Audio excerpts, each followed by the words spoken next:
What if your mind isn't tired, and it's overloaded? Imagine your thoughts as tabs on a browser, hundreds open at once, slowing everything down. You've been scrolling through life, not living it. But what if you could hit restart? Not just a break, but a full next-gen reboot, clearing the mental clutter, reprogramming your focus, and finally hearing your own voice again. This isn't about escaping the world.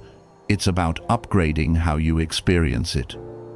Welcome to Reboot Your Mind, the NextGen Detox. Chapter 1. The Digital Overload. We scroll more than we sleep. Think about that for a moment. The first thing most people touch in the morning isn't sunlight, it's a screen. Before our feet even hit the floor, we're already absorbing hundreds of images, headlines, updates, and opinions. Tiny flashes of dopamine trickle through the brain, rewarding us for every swipe, every like, every ping. It feels like connection, but what it really is consumption. The digital world promised freedom, knowledge, and community. And yes, it gave us all of that. But somewhere along the way, the tools we built to serve us started to own us. We became slaves to the feed, refreshing, scrolling, checking again and again. We live in a state of constant stimulation, always plugged in, always on. Yet, despite being more connected than ever, we've never felt more mentally fragmented, emotionally exhausted, and spiritually starved. Our minds weren't designed for this. Evolution didn't prepare us for infinite notifications, endless comparison, and the 24-hour flood of information. The human brain is an incredible instrument, but it thrives on rhythm bursts of focus, followed by rest, reflection, and silence. Now, silence feels strange. Stillness feels uncomfortable.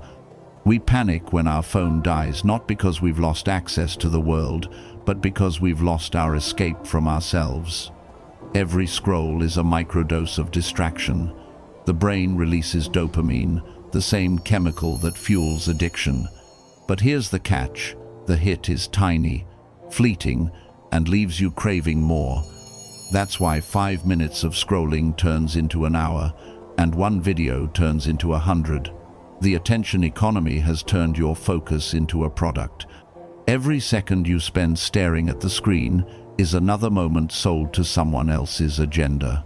We've traded depth for speed, clarity for noise. We no longer seek information, we drown in it. Our minds are constantly open tabs, one for work, one for worry, one for news, one for envy, one for validation. And like a computer overloaded with background programs, we begin to lag. Fatigue sets in, concentration fades, creativity collapses. You're not lazy, and you're not broken, you're simply overloaded. The paradox is that digital overload doesn't feel like chaos, it feels like normal life. We convince ourselves we're being productive because we're busy replying to messages, checking notifications, juggling 10 tasks at once. But productivity isn't motion, it's direction. You can be in motion all day and still go nowhere. True focus requires presence, the ability to give your attention fully to one thing at a time. Reclaiming your attention starts with awareness. Begin to notice how often you reach for your phone. Not to answer a call or respond to something urgent, but out of habit, boredom, anxiety, or the quiet itch of just checking. The moment you notice the impulse is the moment you start to regain control. Awareness is the antidote to automation. Try this. The next time you unlock your phone, pause and ask, "Why am I doing this?" If you can't answer honestly, you don't need to do it. That pause, that breath, that brief moment of mindfulness, that's your power returning. Silencing the noise doesn't mean disappearing from the digital world. It means using technology consciously instead of being used by it. Create boundaries, digital breathing spaces where your mind can reset. Mute notifications that don't serve your peace. Turn off that constant hum of alerts and vibrations. You'll be surprised how the world begins to soften, how your nervous system begins to relax. Replace reactive scrolling with intentional presence.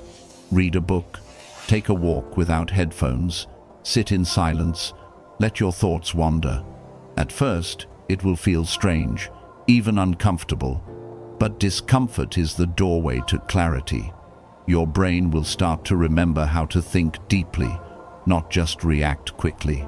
You'll begin to notice the subtle things you used to miss: the color of the sky, the rhythm of your breathing, the sound of your own inner voice. Remember, your attention is the currency of consciousness. Everything you focus on grows. If your energy is scattered across 1,000 meaningless pixels, your sense of purpose will fragment too.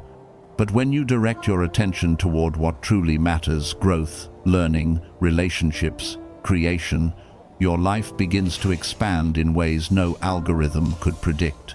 We often think the answer to overwhelm is control, more organization, more apps, more systems. But the real solution is subtraction. Remove the excess. Simplify your mental environment the same way you'd clean a cluttered room. Every unnecessary distraction you eliminate is like deleting a virus from your mental hard drive. The digital detox isn't about abandoning technology, it's about restoring balance. Technology is powerful, but so are you. Your phone is a tool, not a tether. The question isn't whether you should disconnect completely, but whether you can connect consciously. Can you scroll without comparing? Can you post without seeking validation?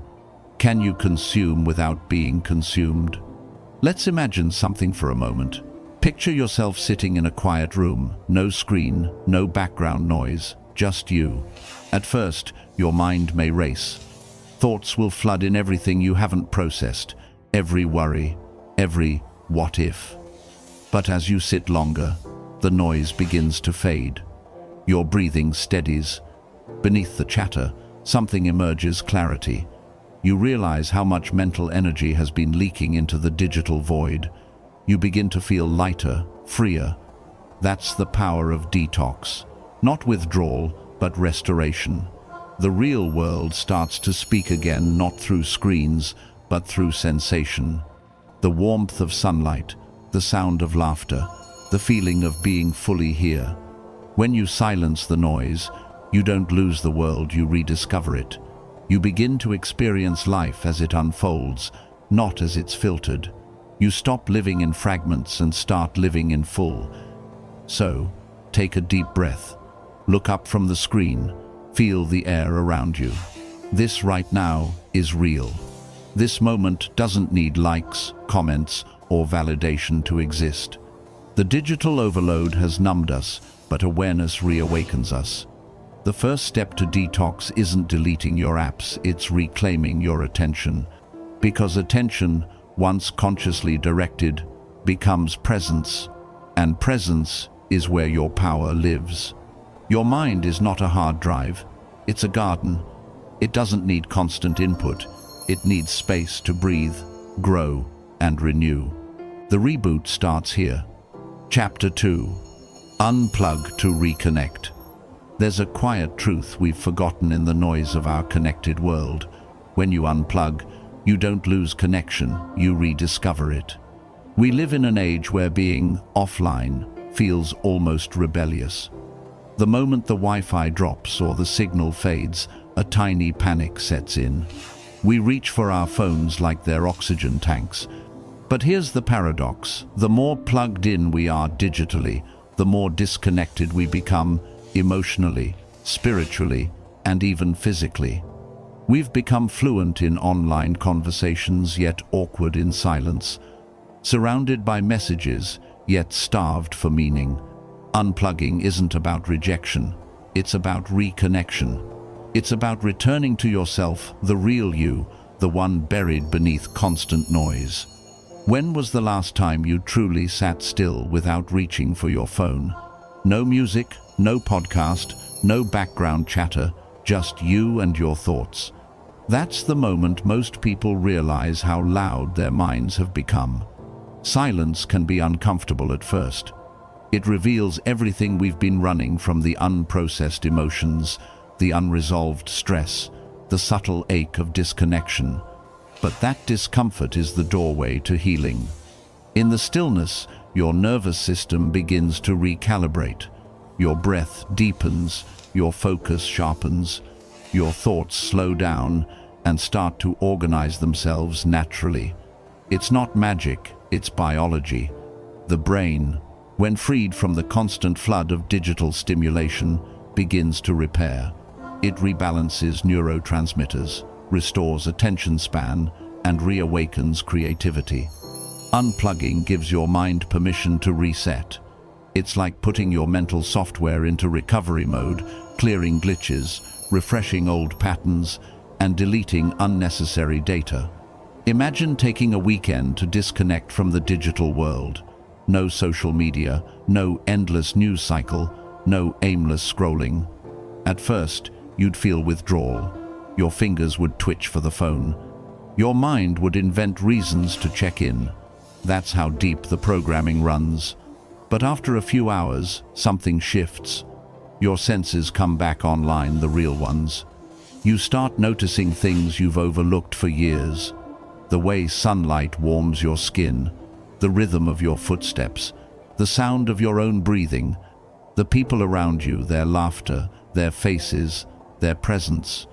What once seemed ordinary begins to feel extraordinary, because when your attention returns to the present moment, life expands. Unplugging isn't about isolation, it's about immersion in the real world. It's about trading virtual validation for authentic experience. We often mistake connectivity for closeness. But think about it. How many people do you message every day but never truly connect with? How many conversations skim the surface: emojis, reactions, replies, without ever diving into the depths of feeling? When you unplug, you begin to notice how your relationships change. Conversations slow down, eye contact becomes meaningful, time feels richer. You start listening not to respond, but to understand. That's because presence creates connection, not proximity. When you're constantly distracted, even love becomes fragmented. You might be sitting next to someone, yet miles away in your mind. Unplugging brings you back to the present, and in the present, love lives. But let's be real, unplugging isn't easy. The world is designed to keep you hooked. Every app is engineered for engagement, every platform competing for your time. So, you have to choose consciously. Start small. Schedule tech-free zones in your day, no screens during meals, before bed, or first thing in the morning. Replace digital consumption with physical presence. Wake up and look at the sunrise instead of your screen. Take a walk and listen to the world instead of a playlist. Write your thoughts in a journal instead of posting them online. Have conversations that don't need an audience. In these moments, you'll start to feel something rare: peace. Not the kind that comes from escaping life, but from being fully in it. Unplugging also reconnects you with your own intuition. When you're constantly surrounded by noise, it's hard to tell which thoughts are yours and which belong to everyone else. The digital world floods you with opinions, advice, and comparisons until you can't hear your inner voice anymore. But when you create quiet, that voice returns calm, steady, and wise. Your intuition doesn't shout, it whispers. It guides you not through data, but through feeling. It tells you what feels right, what drains your energy, what lights your soul. You just need space to listen. That's the beauty of disconnecting. You begin to remember yourself. Nature is the best teacher of this. Go outside, even for a short while. Leave your phone behind. Feel the air move against your skin. Watch the light change as the day passes. Nature has no notifications, no likes, no algorithms, yet it communicates perfectly. The rustle of leaves, the sound of waves, the stillness of night, all of it speaks the language of balance. The more time you spend in that rhythm, the more your inner rhythm heals. Your stress levels drop, your creativity blossoms. Your sense of time changes, not racing, but flowing. This is what reconnection feels like. Not a rush, but a return. The truth is, you don't need to abandon technology to regain control. You just need to re-establish boundaries. Use tech with purpose, not as a reflex. Ask yourself, is this nourishing me or numbing me? If it's numbing, pause. Choose presence instead. Every moment you spend consciously disconnected is an act of rebellion in a world addicted to distraction. It's also an act of love for yourself, your mind, and your humanity. Because in the end, the greatest connection you can have isn't Wi-Fi, it's self-awareness. When you unplug, you're not disconnecting from the world, you're reconnecting to your own life force. So, close your eyes for a moment. Take a breath. Feel it move in and out, effortless and alive. That's connection, real, raw, and immediate. No signal needed. Unplugging isn't losing touch, it's finding touch. With the world, with others, with yourself. In a culture that glorifies constant connection, choose something radical, choose peace. That's the real power of the NextGen Detox. It doesn't take you backward, it brings you back home. Chapter 3. The Detox of Thought. Your mind is a universe, vast, powerful, and infinitely creative. But over time, that universe gets crowded. Thoughts accumulate like digital files, some useful, many outdated. Opinions, fears, comparisons, beliefs all stored, running silently in the background, slowing your inner system down. Just as your phone needs a cleanup to function smoothly, your mind needs a thought detox to return to clarity. Every day, you think around 60 to 70,000 thoughts. The startling truth? Most of them are the same ones you thought yesterday.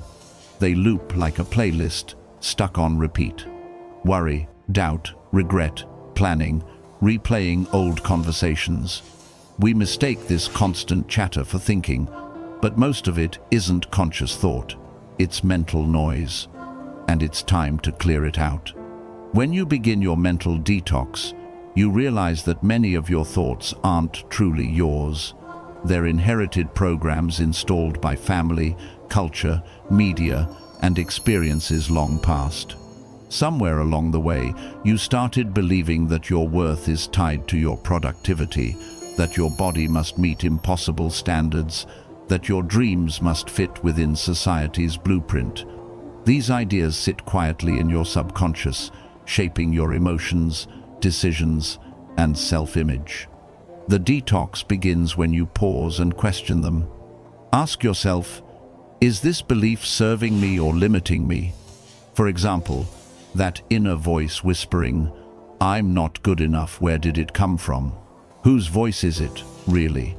Once you trace it back, you start to see that it's not truth, it's conditioning, and anything learned can be unlearned. Thought detox doesn't mean suppressing your thoughts or forcing positivity. It's not about pretending that everything is fine. It's about awareness, watching your thoughts like clouds passing in the sky, observing without judgment. When you observe instead of identifying, you create distance. That distance is freedom. Imagine your mind as a busy highway. Thoughts rush by like cars, some fast, some reckless, some repeating the same loop. Normally, you're standing in the middle of the road, getting hit by every one of them. A thought detox teaches you to step onto the sidewalk. You start to watch the traffic instead of getting lost in it. That shift from being in your thoughts to observing them is where transformation begins. Negative thoughts often come disguised as protection. The mind creates fear to keep you safe, but over time, that safety becomes a cage. Thoughts like, "What if I fail?" or "People will judge me," aren't warnings, they're walls. The detox process is like cleaning those walls, scraping off layers of doubt until you rediscover the truth underneath. You were never meant to live small. You were meant to think boldly, creatively, and consciously. To detox your mind, start by journaling your thoughts without censorship. Write down your recurring worries, fears, or self-critical patterns. Don't judge them, just notice. Seeing them on paper helps you separate what's real from what's reactive. When thoughts stay trapped in your head, they grow louder. When they're released, they lose power. Then, practice mental substitution. Every time a limiting thought appears, gently replace it with a question that opens possibility. I can't do this. What if I can? I always fail. What can I learn this time? I am. No one cares. Who can I reach out to today? Your mind believes what you tell it most often. The more you choose empowering questions over defeating statements, the more your mental code begins to reprogram. Neuroscience calls this neuroplasticity, your brain's ability to create new pathways. Every time you challenge a limiting belief, you weaken the old neural connection and strengthen a new one. Thought detox isn't just spiritual fluff, it's biological rewiring. But there's another layer to this process, mental clutter disguised as overthinking. We analyze everything, the past, the future, what we said, what they meant, what might go wrong. Overthinking is the mind's attempt to control the uncontrollable. It convinces you that worrying equals preparing. But worry is not preparation, it's paralysis. To detox from overthinking, bring your focus back to what's real, the present moment. Try this simple practice. When your thoughts start spiraling, name 3 things you can see, 2 things you can touch, and 1 thing you can hear. That sensory grounding pulls you out of the mental storm and back into now. Because now is the only place your mind truly rests. We often think of detoxing as cleansing the body, but the mind holds its own toxins, resentment, comparison, guilt, envy. These emotions, when unexamined, turn into recurring thought patterns that cloud your judgment. Forgiveness is one of the most powerful tools in your mental detox. Not just forgiving others, but forgiving yourself for what you didn't know, for how you coped, for how long you stayed stuck. Forgiveness doesn't erase the past. It releases its control over your present. It's like clearing corrupted files from your mental hard drive. Space opens up for peace, for new ideas, for joy. Another vital part of thought detox is intentional input. Your mind absorbs what it consumes, not just food for the body, but information for the brain. If your feed is filled with fear, gossip, and negativity, your thoughts will reflect that. Be deliberate about your mental diet. Replace doom scrolling with reading something inspiring. Listen to voices that uplift, not drain. Surround yourself with people who speak life into your ideas. Protect your inner space like sacred ground, because it is. The more positive and purposeful the input, the cleaner your mental atmosphere becomes. And soon, your thoughts will start to align with growth instead of fear. When you detox your thoughts, life begins to feel lighter. You realize that peace isn't found in controlling your mind, it's found in freeing it. You stop reacting automatically and start responding intentionally. Decisions become clearer. Emotions feel manageable. The constant background noise quiets, and underneath, you find a sense of calm that was always there, waiting. The detox of thought isn't a one-time purge, it's a daily practice. Every day, you choose which thoughts to entertain and which to release. Every day, you choose between clutter and clarity. So, the next time a negative loop begins, pause. Take a breath. Remember, you are the observer, not the storm. Your mind is powerful, but you are the one steering it. When you learn to clean your thoughts, you don't just change your mind, you change your entire life. The NextGen Detox isn't about erasing who you are. It's about uninstalling what you're not, the outdated beliefs, the borrowed fears, the looping doubts. And what remains once the clutter is cleared is something extraordinary. A mind that thinks freely, a spirit that feels deeply, a consciousness that's awake.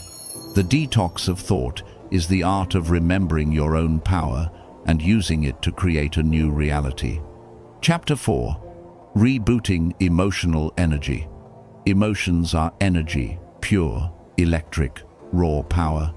They are the language of your inner world, signals from the deepest parts of your consciousness. Yet, for most of us, that power is tangled, blocked, or repressed. We bottle up what we feel because we've been taught that emotions are messy, inconvenient, or weak. But here's the truth. Emotions are not the problem, suppression is. When you disconnect from your emotions, you disconnect from your life force itself. Rebooting your emotional energy is like cleaning and recalibrating your inner power grid. It's about learning to understand, regulate, and channel your emotions, not drown in them or deny them. It's about transforming emotional chaos into emotional clarity, turning pain into wisdom, and restoring balance to your internal energy system. We live in a world that glorifies logic and productivity. We're told to get over it, stay strong, move on. But emotions don't obey deadlines. When ignored, they don't disappear. They accumulate. Every unprocessed emotion becomes a file stored in the subconscious. Anger becomes tension in the body. Grief becomes fatigue. Anxiety becomes overthinking. Over time, the emotional storage becomes full, and just like an overloaded device, we start to crash mentally, physically, spiritually. The reboot begins when you give yourself permission to feel again, not to dramatize or indulge, but to acknowledge. To simply say, yes, this is what I feel right now.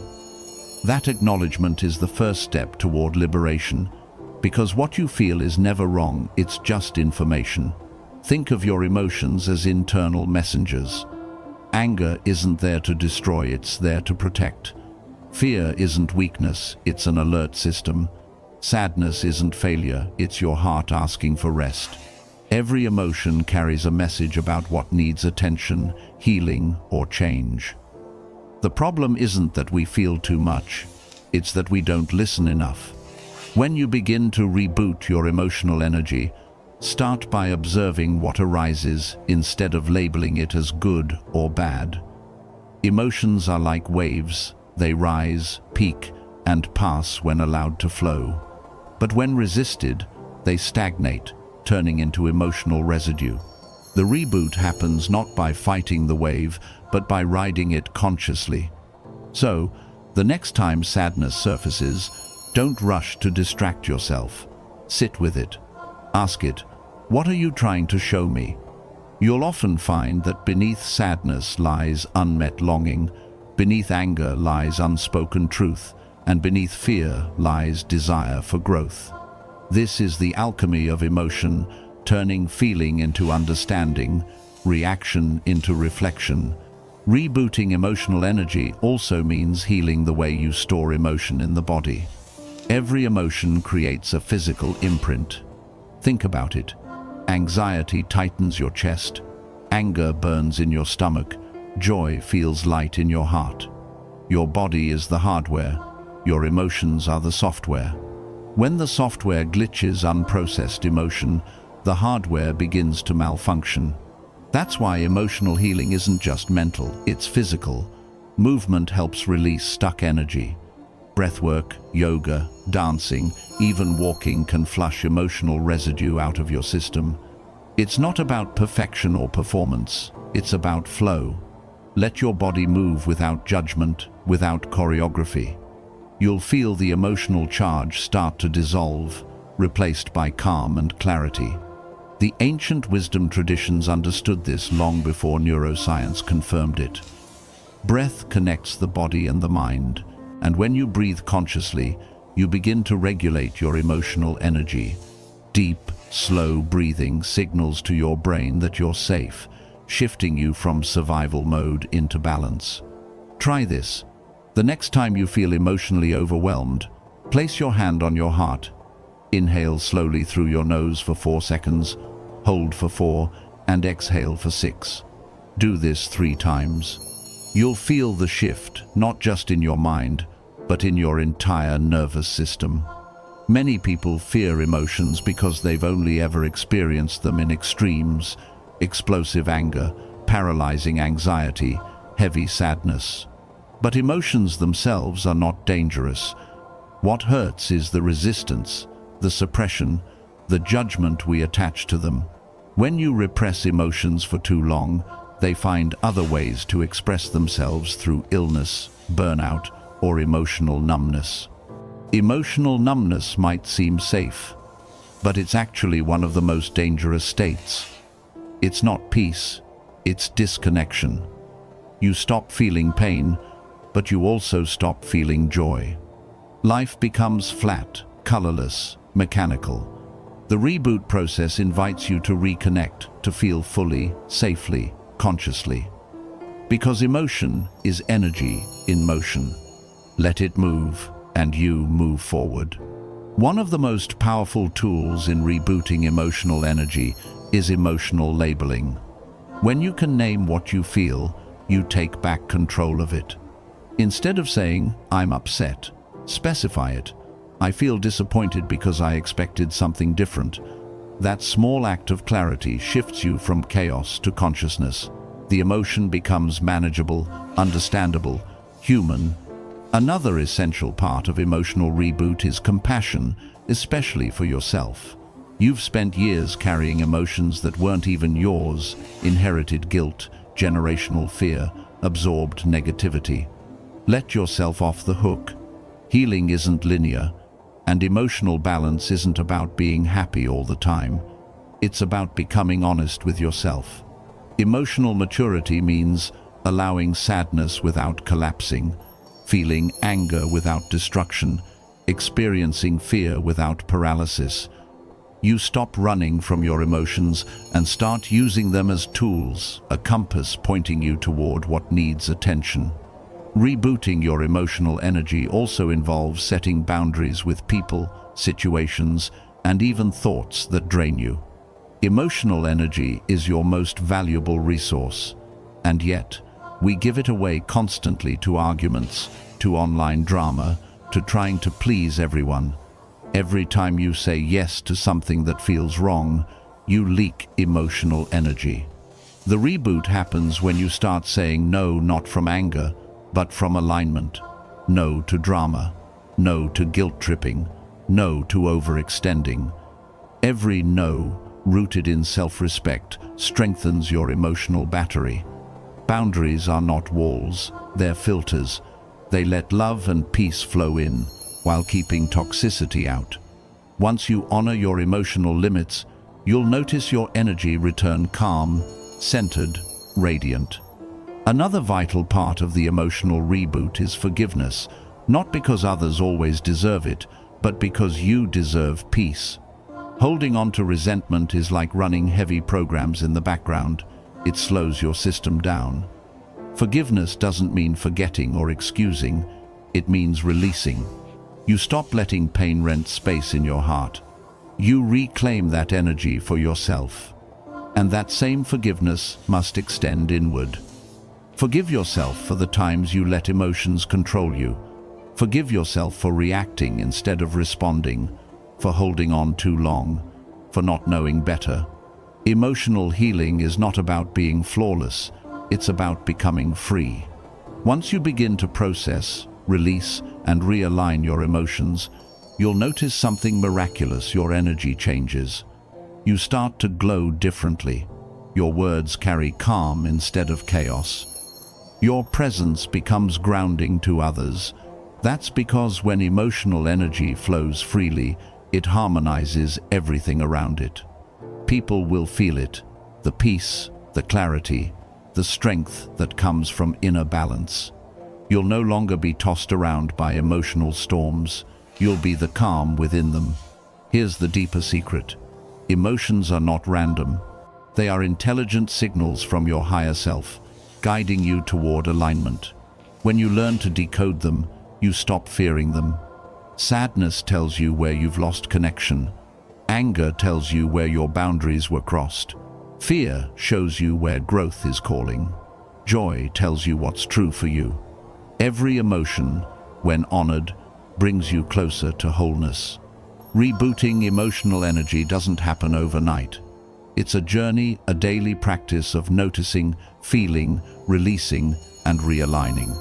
But with every conscious breath, every honest conversation, every act of self-kindness, you clear another layer of emotional static. You begin to live lighter, not because life is perfect, but because your energy is clear. You no longer carry yesterday's emotions into today's moments. You no longer store pain. You transform it. You no longer avoid emotions. You embody them gracefully, courageously, fully. This is the heart of the NextGen Detox emotional reboot. It's not about becoming emotionless. It's about becoming emotionally free. And when your emotions flow like clear water, not blocked, not polluted, just moving your entire system upgrades, you think better, you love deeper, you live brighter. Because to reboot your emotional energy is to reconnect with your soul's natural rhythm. Steady, strong, alive. The power was never gone. It was just buried under unprocessed feelings. Now that you've rebooted, it flows again pure, conscious, limitless. Chapter 5. The Power of Mindful Minimalism.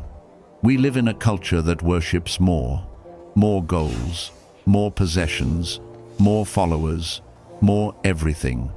But in chasing more, we've lost something vital: clarity. Our minds, homes, and hearts are crowded with noise. Every decision feels heavier, every moment feels rushed, and peace feels like something you have to earn rather than something you can access. The irony? The more we collect, the less we connect. Mindful minimalism isn't about living with nothing, it's about living with enough. It's about freeing your mind from excess so you can focus on what actually matters. It's not about restriction, it's about liberation. You're not running away from life, you're returning to it. Simplified, purified, and powerful. Picture your life as a room. Over the years, you've filled it with stuff, objects, commitments, habits, thoughts, and people. Some of it brings warmth, some of it weighs you down. Eventually, there's barely any space to move. You forget what peace feels like because you can't even see the floor. Mindful minimalism is the act of opening the windows, letting light in, and finally cleaning the room. It's not just about decluttering your physical environment, it's about decluttering your mental one too. Because here's the truth: every object you own, every digital subscription, every unnecessary task holds a tiny piece of your energy. And when your energy is scattered, your presence is fragmented. We've been conditioned to believe that accumulation equals success. The bigger the house, the newer the phone, the more packed the schedule, the more valuable you must be. But that's a lie built on insecurity. We don't collect things because we need them, we collect them because we're afraid of being without. Yet, peace doesn't come from adding more, it comes from subtracting what no longer aligns. Minimalism, when practiced mindfully, becomes a spiritual detox. It's not about having an empty house or a blank calendar. It's about creating space for what truly nourishes you: peace, purpose, creativity, and rest. Let's start with the outer world, because that's where inner clarity often begins. Look around your living space. What do you see? Clothes you don't wear, gadgets you don't use, papers you've meant to organize someday. Every item you keep sends a message to your subconscious: I need this, I might need this later. I can't let this go. But most of those messages are rooted in fear, fear of scarcity, fear of regret, fear of change.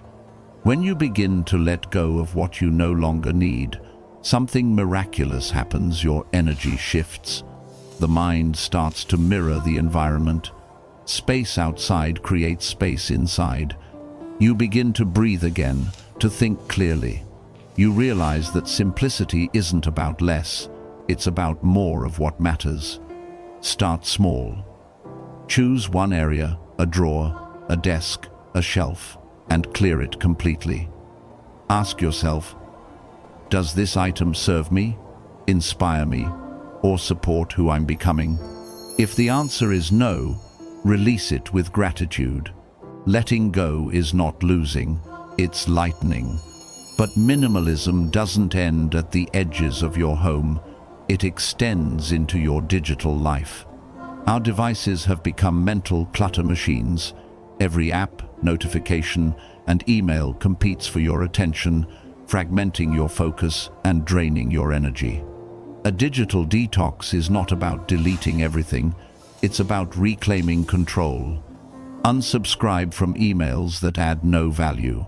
Unfollow accounts that trigger comparison or negativity. Turn off non-essential notifications.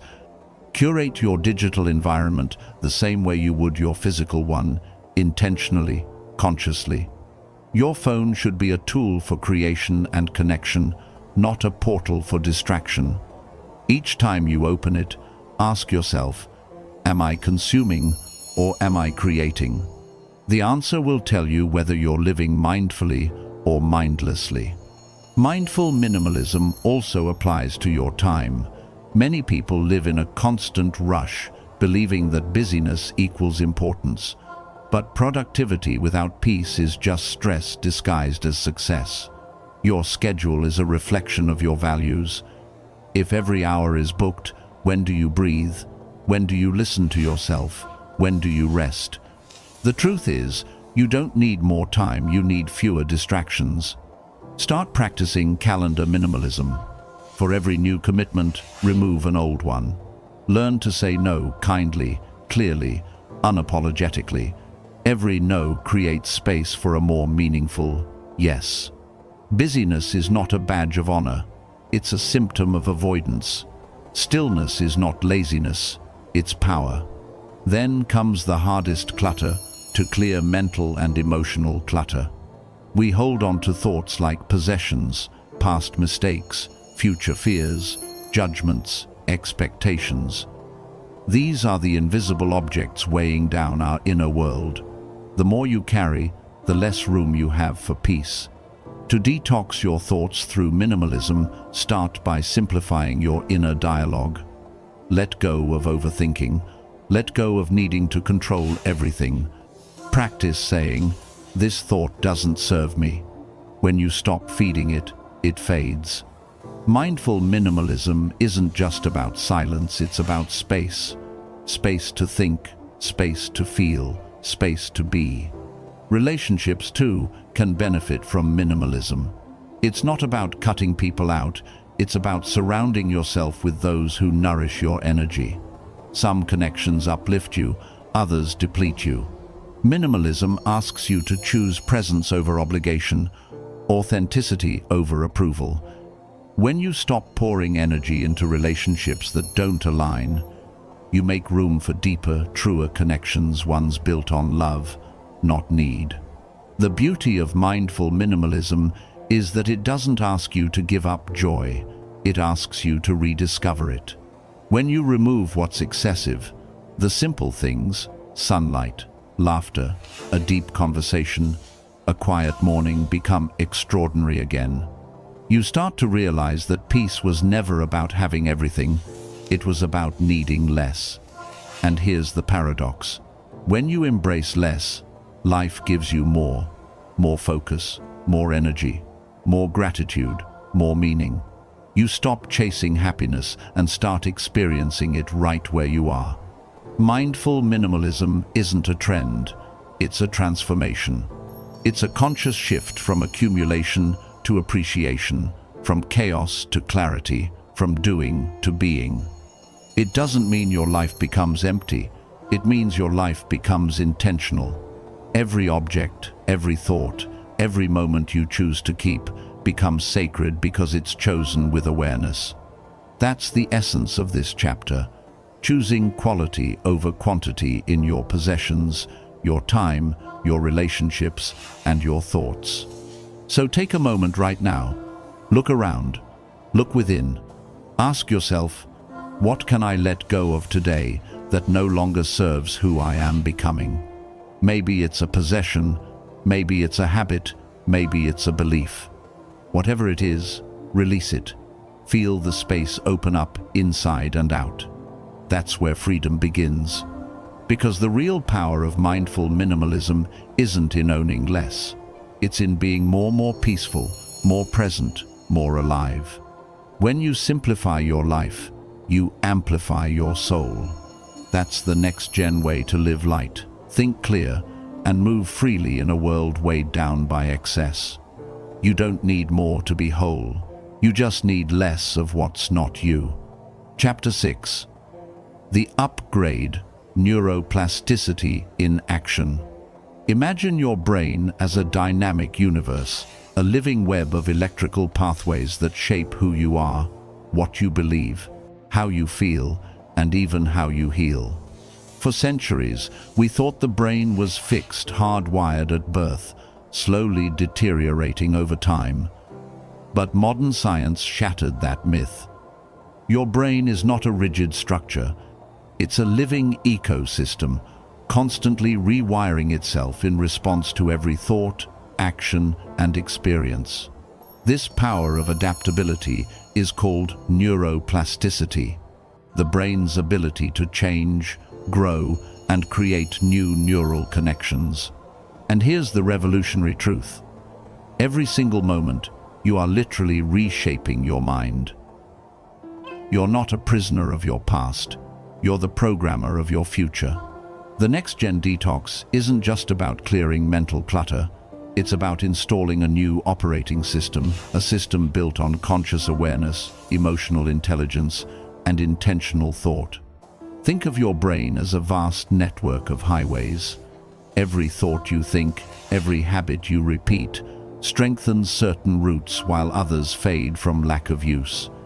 When you constantly dwell on fear, self-doubt, or worry, you reinforce those pathways. The more you travel them, the faster they get. That's why it feels so easy to fall into the same emotional loops. But neuroplasticity means this. You can build new roads. You can redirect the traffic. You can literally rewire your brain for peace, confidence, and clarity. The key is repetition and attention. What you focus on repeatedly becomes your brain's default setting. The more consciously you choose empowering thoughts, mindful habits, and uplifting emotions, the more your neural landscape begins to transform. When you start the upgrade process, begin with awareness. Observe your mental patterns without judgment, the thoughts that loop daily, the emotional triggers that repeat. Awareness is like turning on the lights in a dark room. Suddenly, you can see the clutter, the habits, and thought patterns that no longer serve you. Once you see them, you have the power to change them. Every time you catch yourself in a negative loop and pause even for a second, you interrupt the old circuitry. That interruption, though small, is the first step of rewiring. For example, you notice the thought, "I always mess things up." Instead of believing it, you say, "That's an old pattern. It's not my truth." Then you replace it. "I'm learning, I'm growing, I'm improving." It might feel forced at first. Your brain will resist. But over time, repetition builds the new path stronger and stronger until it becomes your natural response. That's neuroplasticity in motion, your mind upgrading itself through conscious practice. Let's talk about habits, because habits are the daily language of neuroplasticity. Your brain loves efficiency. It automates what you repeat, whether it's good for you or not. That's why breaking bad habits feels hard. They're embedded deep in neural routines. But here's the secret. The brain doesn't erase old habits. It replaces them. You can't simply delete a pattern, you must overwrite it.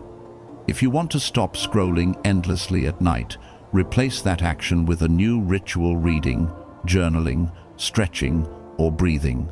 Over time, your brain begins to associate the new activity with the same cue, and the old habit weakens.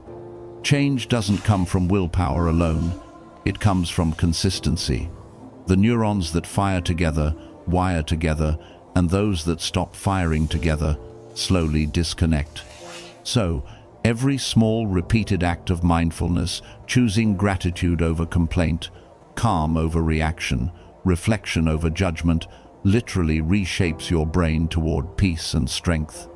The upgrade also extends to your emotional brain. Neuroplasticity isn't limited to logic or memory. It transforms how you feel. Emotional regulation is a skill that can be trained. When you consciously respond to stress with calm breathing instead of panic, you train your brain to associate calmness with challenge. Over time, your emotional threshold expands. You become more resilient, less reactive, more grounded. That's why meditation is one of the most powerful tools for brain transformation. Neuroscientists have found that regular meditation thickens the prefrontal cortex, the part of the brain responsible for focus, decision-making, and emotional balance, while shrinking the amygdala, the center of fear and stress. In essence, meditation reprograms your brain from survival mode to creation mode. When you meditate, you're not escaping your thoughts, you're rewiring them. You're teaching your brain to find stillness amid chaos, clarity amid confusion. Each moment of mindfulness strengthens the neural pathways of peace. But neuroplasticity isn't just about the mind, it's about the whole self. The brain and body are deeply interconnected. Movement, nutrition, sleep, and environment all influence how your brain rewires itself. When you move your body, you stimulate brain growth. Exercise increases the production of BDNF, brain-derived neurotrophic factor, a protein that acts like fertilizer for your neurons, helping them grow new connections. That's why a simple walk can boost mood and creativity. Sleep, too, is essential. During deep rest, your brain literally cleans itself, flushing out toxins, consolidating memories, and strengthening new neural pathways. Sleep is not laziness, it's integration. Without rest, your mental system can't reboot properly. Even the food you eat affects neuroplasticity. Omega-3 fatty acids, antioxidants, and whole foods nourish the brain's structure, while processed foods and chronic stress slow its ability to regenerate. What you consume physically, mentally, and emotionally becomes the material your brain uses to rebuild itself. You can take this even deeper. Your environment shapes your neural structure. If your surroundings are chaotic, your mind absorbs that energy. But when you create an environment of beauty, calm, and inspiration, your brain thrives. So design your space like you're designing your consciousness. Keep it uncluttered. Fill it with light, calm colors, natural elements, and things that make you feel grounded. Your environment should whisper peace to your nervous system. But the greatest factor in neuroplastic transformation is belief.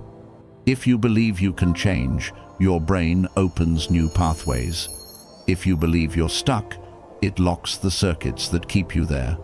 This is known as the placebo effect, but it's more profound than we realize. Belief changes biology. The mind tells the brain what's possible, and the brain instructs the body to follow. So when you declare, "I am healing, I am rewiring, I am growing," you're not just saying affirmations, you're giving commands to your neural architecture. Your words are signals. Your thoughts are blueprints. Your brain is always listening. Let's take a moment to reflect on this. Everything you've ever done, learned, or overcome was a result of neuroplasticity in action. The first time you walked, you rewired your balance center. The first time you learned to ride a bike, you rewired coordination and confidence. The first heartbreak that nearly broke you, you rewired your resilience. You've been upgrading your system your whole life, mostly unconsciously. Now, the invitation is to do it consciously, to reprogram your thoughts, to strengthen your focus, to design your emotional patterns, to choose your evolution. That's the essence of the NextGen Detox, to stop being a passive passenger in your own mind and become the conscious coder of your reality. Let's make this tangible. Try this 3-step daily upgrade ritual. Step 1. Awareness. Notice your patterns. When you fall into old thoughts or reactions, simply observe them. Don't judge. Awareness alone begins to weaken their power. Step 2. Replacement. Choose a new response. Replace fear with curiosity, complaint with gratitude, distraction with presence. Even the smallest substitution rewires your brain. Step 3.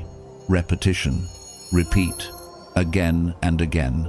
Your brain learns through consistency, not intensity. Every repetition strengthens the neural bridge until it becomes your default path. Over time, you'll notice shifts that seem almost magical. Calmer reactions, sharper intuition, lighter emotions, deeper focus. But it's not magic, it's science, meeting consciousness. Here's what's truly revolutionary. You can upgrade at any age, in any stage of life. Neuroplasticity doesn't expire. You can heal old trauma, learn new skills, change habits, and rebuild confidence not through force, but through conscious rewiring. You are not a victim of your history. You are a living, evolving system, always capable of renewal. Every mindful breath, every compassionate choice, every act of awareness, these are the keystrokes of your internal upgrade. So, ask yourself, what new neural pathways am I choosing to build today? Because each choice, each thought, each moment of mindfulness is a line of code written into the architecture of your future self. The upgrade is happening right now, as you read these words, as you reflect, as you awaken. This is neuroplasticity in action. This is your mind becoming limitless. This is the NextGen reboot, not of your device, but of you. You are not the program. You are the programmer. And every conscious thought you choose rewrites your reality, one synapse, 1 second, one breath at a time. Chapter 7. The New. You conscious, calm, and connected. You've detoxed the digital noise, untangled your thoughts, rebooted your emotions, simplified your world, and rewired your mind. Now, something begins to shift quietly but powerfully. You start to feel lighter, sharper, more awake. The chaos that once felt normal now feels foreign. What was once background noise is now clearly identifiable as interference. You've upgraded. You've become something rare in the modern world, a conscious being. This chapter isn't about reaching perfection, it's about integration. It's the phase where the work you've done stops feeling like a practice and starts feeling like who you are. You begin to live from clarity, not confusion. You make choices from alignment, not fear. You respond instead of react. This is the new you, calm, conscious, and connected to something deeper than the digital, deeper than the mind, your awareness. Let's begin with what it means to live consciously. Most people don't live their lives, they repeat them. They wake up, rush through routines, react to whatever comes, and fall asleep wondering where the day went. Life becomes a loop, automatic, predictable, numbing. But consciousness breaks the loop. Consciousness is awareness in action. It's remembering that you are not your thoughts, not your phone, not your roles. You are the presence behind all of it. Living consciously means making your choices on purpose. You eat because your body asks for nourishment, not because you're bored. You speak because you have something meaningful to say, not because silence feels uncomfortable. You rest not as escape, but as renewal. Everything becomes intentional. It's not about controlling life, it's about participating in it fully. When you live consciously, even ordinary moments glow. You notice sunlight filtering through the window. You feel the warmth of a cup of tea. You listen, truly listen, when someone speaks. You stop rushing through life as if it's a checklist and start inhabiting it one breath, one sensation, one choice at a time. But consciousness without calm is like power without stability. Calm is not the absence of chaos, it's mastery within it. It's the unshakable center that remains steady even when the outer world spins. You develop this calm not by avoiding stress, but by meeting it with awareness.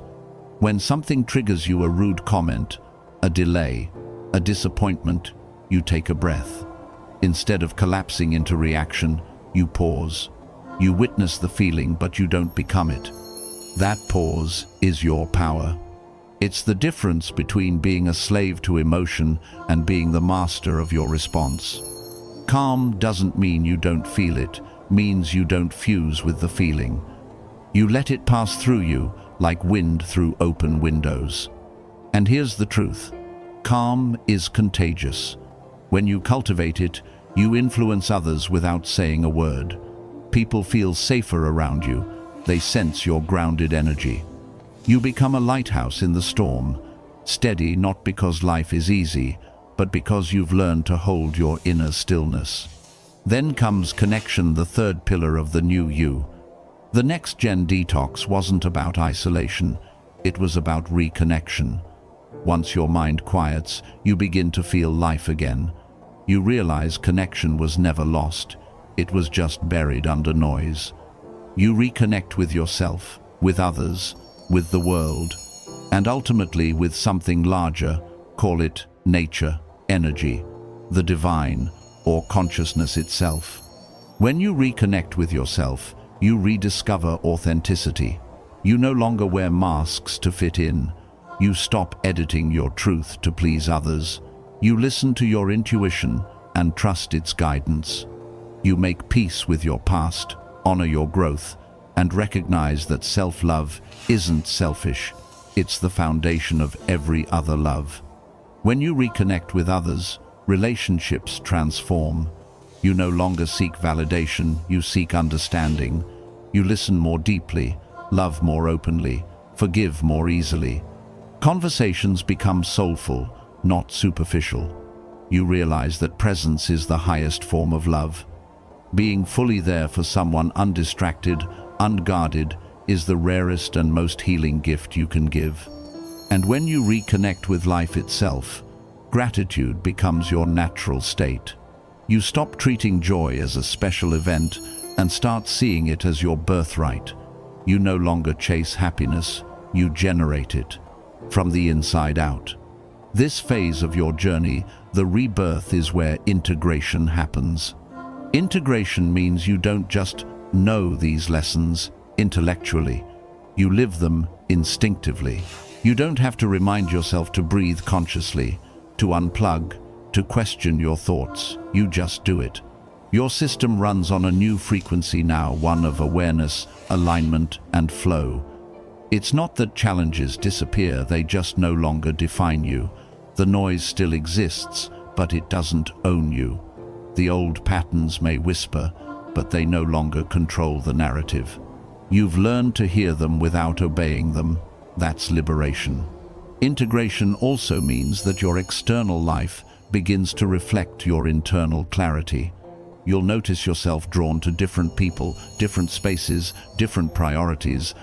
Things that once excited you may now feel empty, and things that once seemed boring, a walk, silence, solitude, now feel sacred. That's not regression, that's refinement. You're tuning your vibration to match your truth. The new you isn't a brand new person.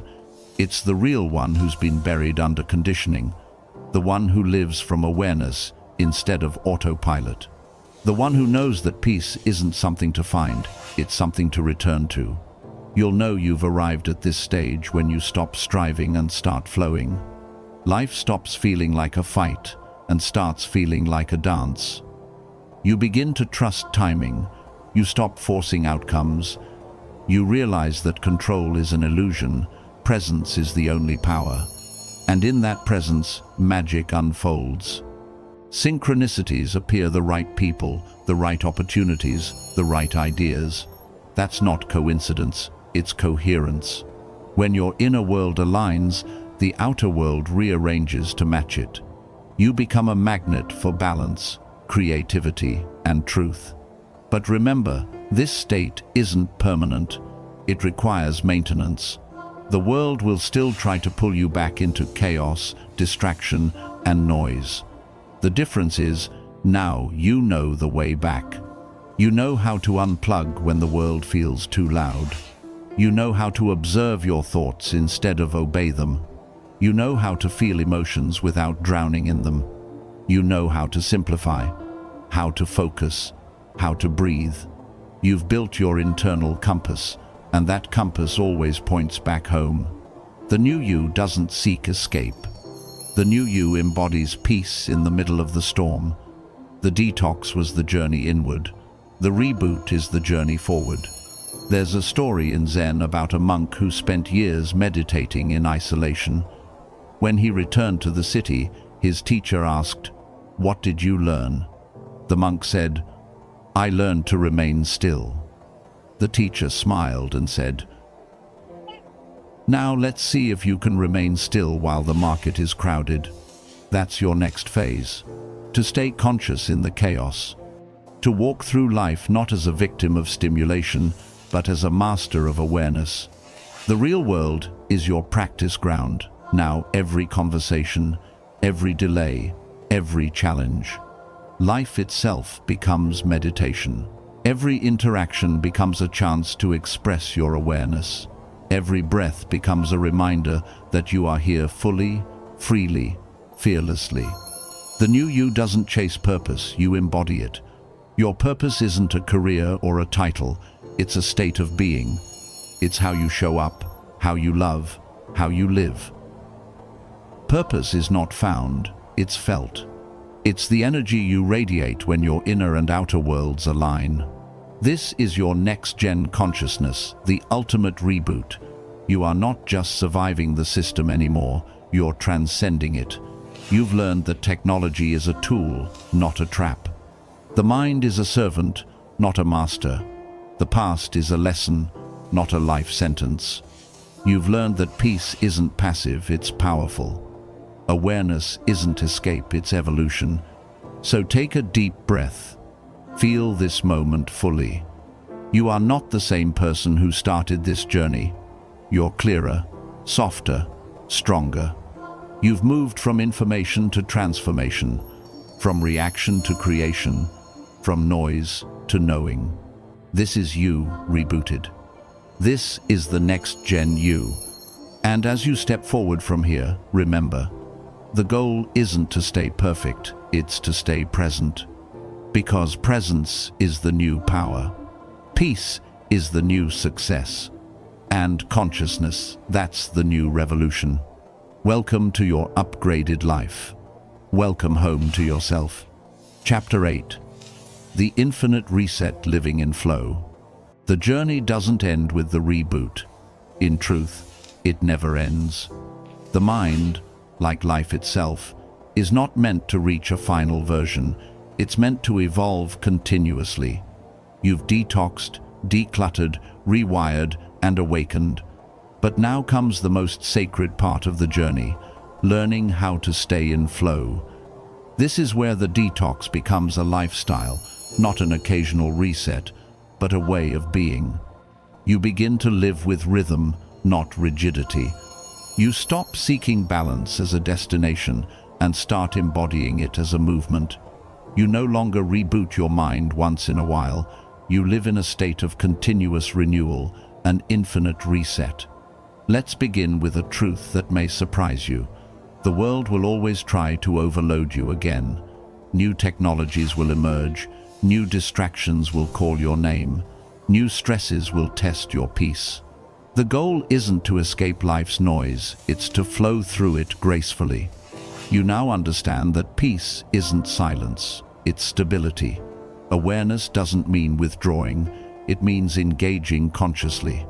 You've learned that being mindful isn't about being still all the time, it's about moving through the world without losing yourself. The infinite reset is your reminder that detox is not a one-time act, it's a daily art. Think of your mind as a river. When the flow is natural, it's clean, vibrant, and full of life.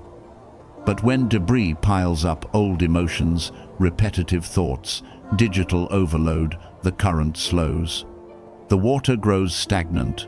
The infinite reset is the act of clearing that flow again and again, so life can move through you effortlessly. This isn't about perfection, it's about presence.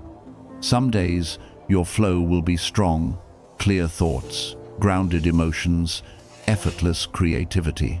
Other days, the water will be muddy, your mind restless, your energy scattered. The secret is to let it be what it is, without judgment. You don't fight the current, you learn its rhythm. When you live in flow, you trust the movement of life itself. You realize that everything, the pauses, the rushes, the stillness, serves a purpose. To live in flow, you must honor 3 rhythms: the rhythm of your mind, the rhythm of your body, and the rhythm of the world.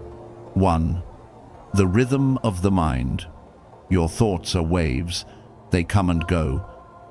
But most people try to fight them, control them, or drown in them. Flow means observing them instead. When you catch yourself overthinking, remind yourself, this is just a wave passing through my awareness. Don't resist, don't attach, just breathe and let the wave roll by. Over time, this simple act turns into mental mastery. The more you witness, the less you react. The less you react, the more peaceful you become. Your mind begins to move like water, adaptable, clear, and alive. 2. The rhythm of the body. Your body holds wisdom the mind can't always access. When you're tired, it whispers. When you're stressed, it tightens. When you're inspired, it opens. The flow state requires listening to this wisdom. Move every day not as punishment, but as partnership. Whether it's walking, stretching, dancing, or simply breathing, movement keeps your energy fluid. Your body is an antenna for the mind. When it's grounded, your thoughts naturally harmonize. 3. The rhythm of the world.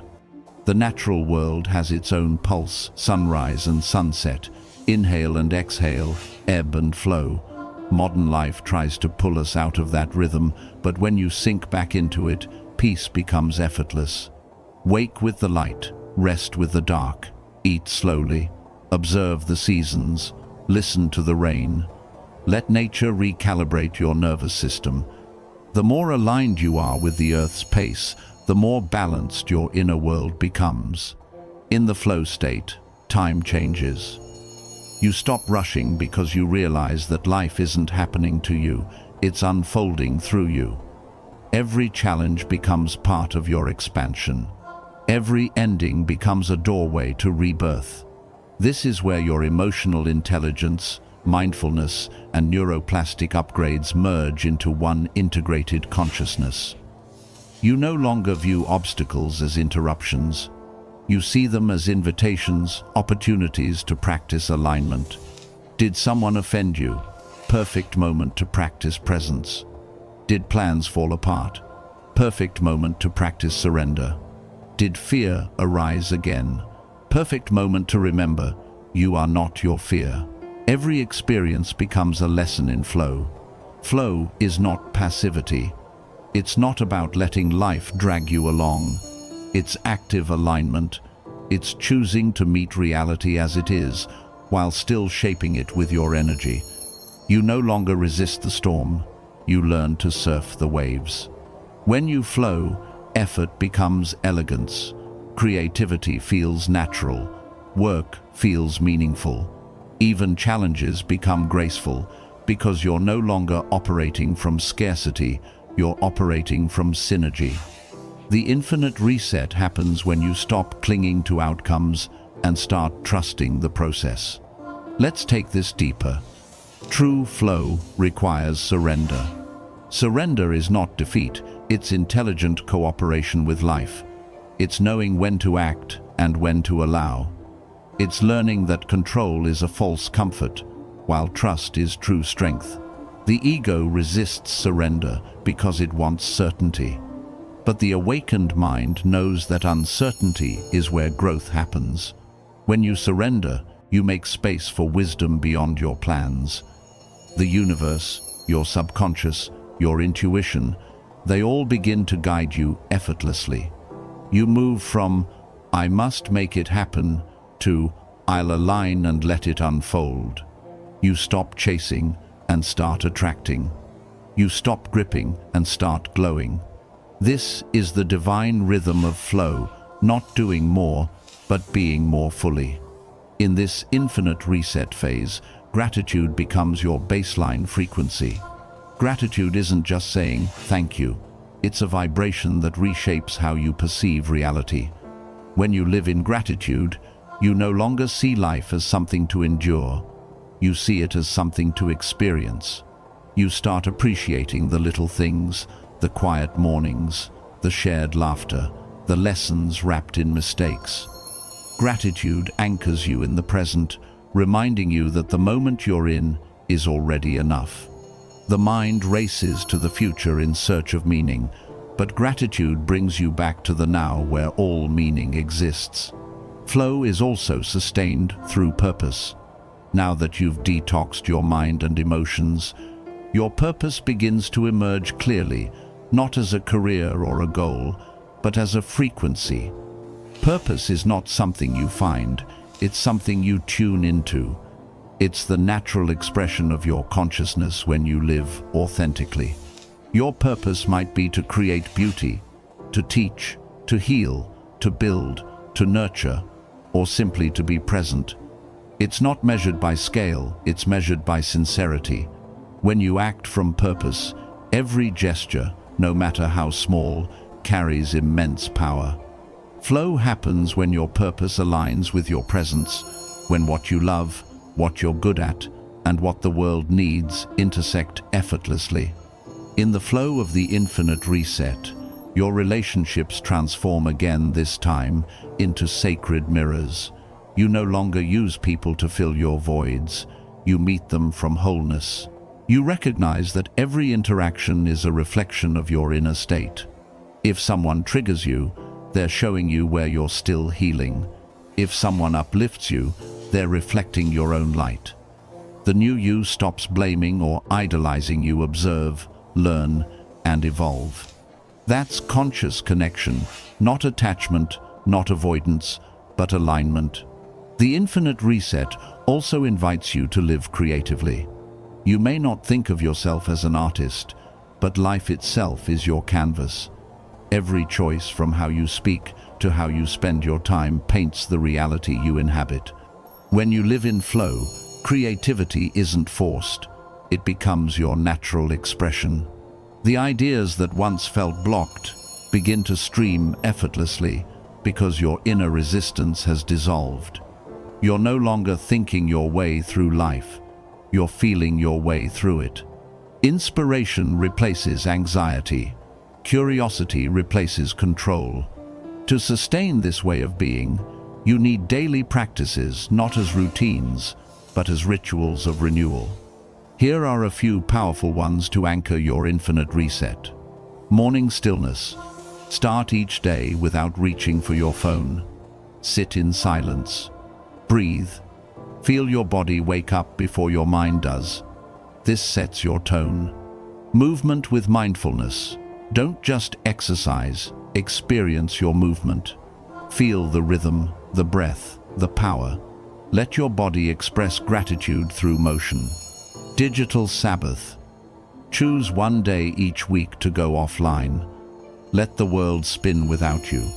You'll realize how little you actually miss and how much you gain. Reflection at dusk. Before sleep, reflect. What did I learn today? Where did I resist? What am I grateful for?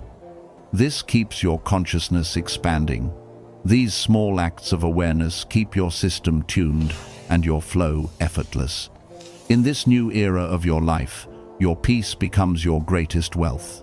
Not because you've escaped the world, but because you've mastered your relationship with it. You no longer chase the next detox because you live the detox. You don't need constant motivation because you are alignment. You don't seek balance because you embody it. This is what it means to live in the infinite reset, to stay awake in a world that sleeps, to remain fluid in a world that clings, to be light in a world that's heavy. So now, as this journey closes, pause and breathe.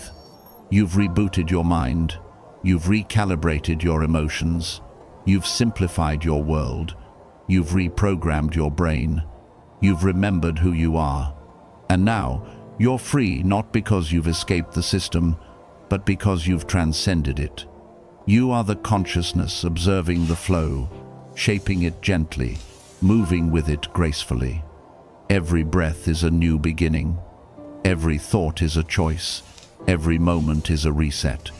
You are not the old program. You are not the cluttered mind. You are not the noise. You are awareness itself, fluid, eternal, unbound. This is the infinite reset. This is the flow of your awakened life. This is you, fully rebooted, not just once, but forever. Chapter 9, The Awakening, Becoming the Architect of Reality. The detox is complete. The reboot has stabilized. The flow is now your natural rhythm. But something extraordinary begins to happen when you live consciously for long enough. A shift so deep it changes not just how you think or feel, but how you perceive reality itself. You begin to awaken. This awakening isn't a mystical event reserved for saints or sages. It's the next phase of human evolution, a natural flowering of awareness. You begin to see life not as a series of random events, but as a living mirror reflecting your thoughts, emotions, and energy right back to you. You realize that you are not merely a participant in life, you are the architect of it. And this is the ultimate truth of the NextGen Detox, that once you clear the noise, what's left is power. Not external power, not dominance or control, but the quiet, magnetic, creative power of conscious awareness. At first, awakening feels like remembering something you've always known but somehow forgot. You begin to notice the subtle thread connecting everything, every person, every experience, every thought. You start to see how your inner world shapes your outer world, not through coincidence, but through coherence. It's as if life begins to speak your language. You think of someone, and they message you. You set an intention, and opportunities align. You walk into a room, and the energy changes just because you're present. This isn't magic, it's resonance. You've cleaned the static, so now your frequency is clear. And because the universe mirrors vibration, you attract what matches yours. You've moved from reacting to life to creating it. Let's go deeper. The awakened mind understands that reality is not fixed, it's fluid. It bends, expands, and contracts in response to consciousness. What you focus on expands, not just psychologically, but energetically. Your attention isn't passive, it's creative. Think of your consciousness as a projector and the world as a screen. Most people try to fix the images on the screen, their jobs, relationships, circumstances, without realizing the projection comes from within. When you change the film inside your beliefs, emotions, expectations, the outer image changes automatically. That's the first law of awakened living, as within, so without. The universe isn't punishing or rewarding you, it's responding to you. It echoes the energy you emit. Fear creates friction, love creates flow, gratitude multiplies blessings, Doubt multiplies delays. You are always creating consciously or unconsciously. The difference now is that you're finally awake while doing it. Awakening also brings with it a profound sense of responsibility, because once you know that you are shaping reality, you can no longer blame others for your experience. The victim mindset dissolves. Complaints lose their power. Judgment feels heavy, outdated. You begin to understand that forgiveness isn't about morality, it's about energy. Holding resentment keeps you tethered to the vibration of pain. Releasing it sets you free to create from love again. You stop asking, "Why is this happening to me?" and start asking, "What is this teaching me?" And that question, that single shift in perception, turns suffering into growth. Pain becomes information. Chaos becomes creation. You realize that everything, even heartbreak, even loss, even fear, is part of your evolution. But awakening also requires humility. It's easy to mistake awareness for superiority, to feel enlightened compared to those who still live in distraction. But true awakening humbles you, because you see the divine intelligence in everyone, even those still asleep. You begin to recognize that every person, no matter how unconscious they seem, is playing a role in the great unfolding of consciousness. You stop fighting them and start seeing them as teachers. Some teach you love, others teach you boundaries. All of them teach you awareness. This humility transforms how you relate to the world. You become gentler, slower to judge, quicker to understand. Compassion replaces criticism. Presence replaces pride. You no longer seek to be right, you seek to be real. In the awakened state, your relationship with fear changes completely. Fear no longer feels like an enemy, it feels like an invitation. Every time fear appears, it's showing you where you've yet to awaken fully. It's the mind's way of pointing toward an unhealed fragment of the self. Instead of running, you turn toward it. You breathe into it. You listen. And as you do, fear loses its weight. You realize it was never trying to stop you. It was trying to protect you. But now, you don't need protection from life anymore. You're ready to live it fully. The new you doesn't strive to control outcomes anymore. You've learned that control is just fear in disguise. Now you co-create with life instead of wrestling it. You set intentions, yes, but you release expectations. You move forward with clarity, but without rigidity. You trust that the same intelligence that spins galaxies also guides your steps. You understand that sometimes not getting what you want is the universe's way of giving you what you need. That's awakening trust without proof, peace without reason. You also begin to experience a profound shift in time. Linear time, past, present, future, starts to feel less solid. You begin to sense that all moments coexist, that your consciousness moves through them like light through glass. You stop being haunted by the past because you understand it's not back there, it's right here, transformed by how you see it. You also stop fearing the future because you realize it's being shaped now, in each conscious choice you make. Every breath is both creation and completion. Every moment is eternity folded into a single now. In awakening, you no longer live for moments, you live in them. With this awakening, your creativity deepens. You start to experience insights, ideas, and intuition that seem to come from nowhere. That's because you've tuned into a higher intelligence, the field of consciousness that underlies all creation. Artists call it inspiration. Scientists call it genius. Mystics call it divine guidance. But it's all the same thing, the universe speaking through you. When your mind is quiet, that field flows freely. You become a channel for creativity, innovation, healing, and love. Life doesn't feel like effort anymore, it feels like expression. The awakened individual is not someone who escapes the world, but someone who participates in it creatively, consciously, compassionately. But awakening is not a finish line, it's a beginning. The more you awaken, the more subtle layers of conditioning you uncover. Awareness expands infinitely, like a sunrise that never stops rising.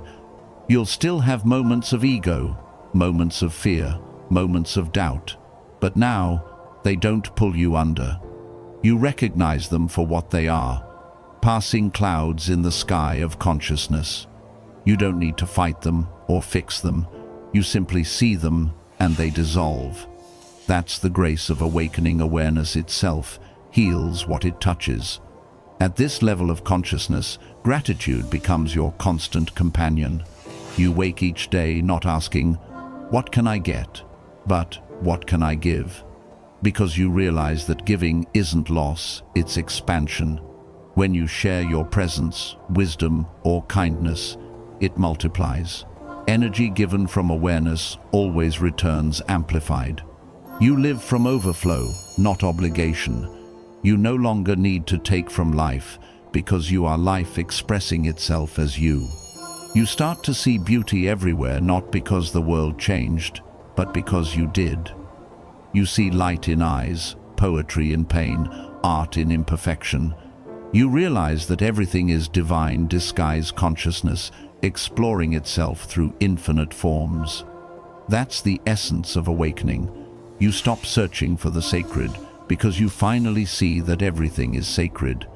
The awakened life is simple, yet profound.